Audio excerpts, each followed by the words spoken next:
بسم اللہ الرحمن الرحیم۔ ہاروت و ماروت کون تھے؟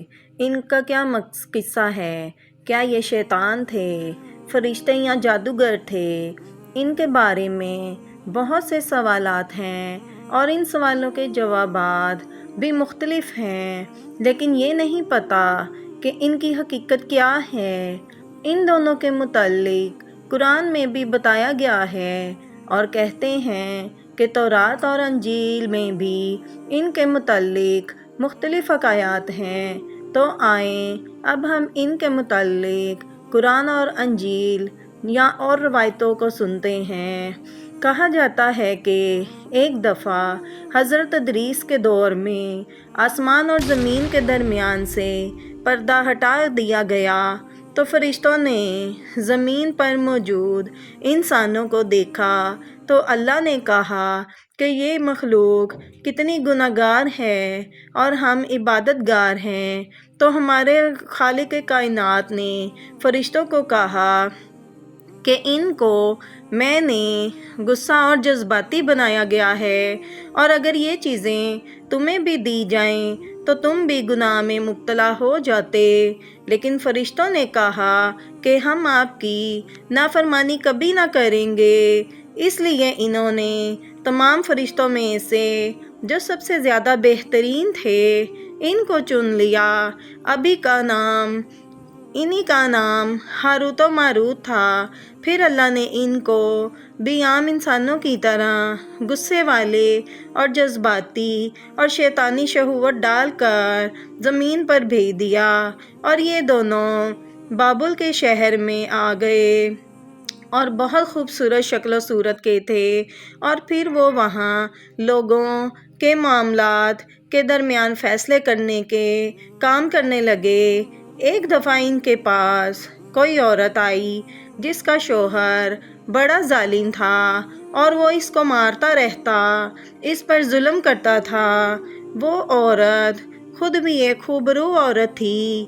انہوں نے جب اس حسینہ کو دیکھا تو ان کی شہوت جاگ اٹھی اور انہوں نے اس عورت کو زنا کے لیے دعوت دی۔ اس عورت نے ان سے کہا کہ پہلے تم میرے شوہر کو مار ڈالو اور پھر شراب پیو اور اس خدا کو چھوڑ کر میرا خدا یعنی بتوں کی پوجا کرو۔ لہٰذا وہ اس عورت کے بہکاوے میں آ گئے اور گناہ کر بیٹھے۔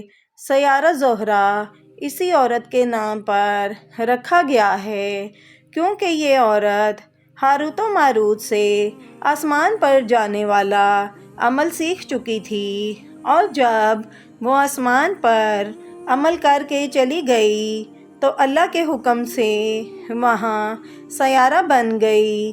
یہ سیارہ زہرہ وہی ہے جسے انگلش میں وینس بھی کہتے ہیں۔ پھر ان دونوں کو اللہ کی طرف سے سزا دی گئی جو کہ ایک کنویں میں الٹا لٹکا دیا گیا تھا، اور کئی مدت تک کے لیے یا شاید قیامت تک کے لیے وہ وہیں پر رہیں گے۔ یہ اسرائیلی روایت ہے جسے کچھ مفسر جھوٹا بھی کہتے ہیں جبکہ کچھ علماء اسے سچا بھی مانتے ہیں۔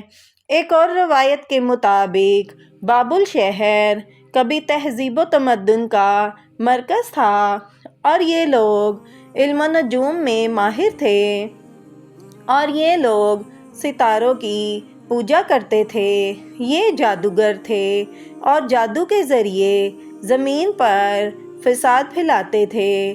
ان میں بڑے بڑے جادوگر موجود تھے۔ وہ ان کا جادو بابل شہر میں دور دور تک چرچا تھا، اور وہاں پر وہی رہ سکتا تھا جو جادو کرنا جانتا ہو۔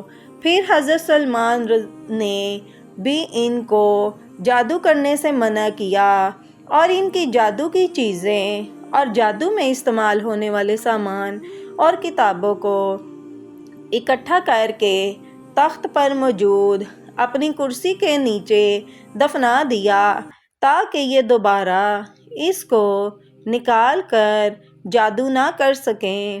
ان کے سب جادوگروں نے حضرت سلیمان کے فوت ہونے کے بعد پھر سے ان کو نکال لیا، اور شیطان نے کہا کہ حضرت سلمان کے جتنے بھی معجزے ہیں، جس میں ہر چرند پرند، ہوا پانی اور ہوا میں اڑنا اور جنوں سے باتیں کرنا، سب کی زبان سمجھنا شامل ہے، یہ سب جادو سے ہوتا تھا۔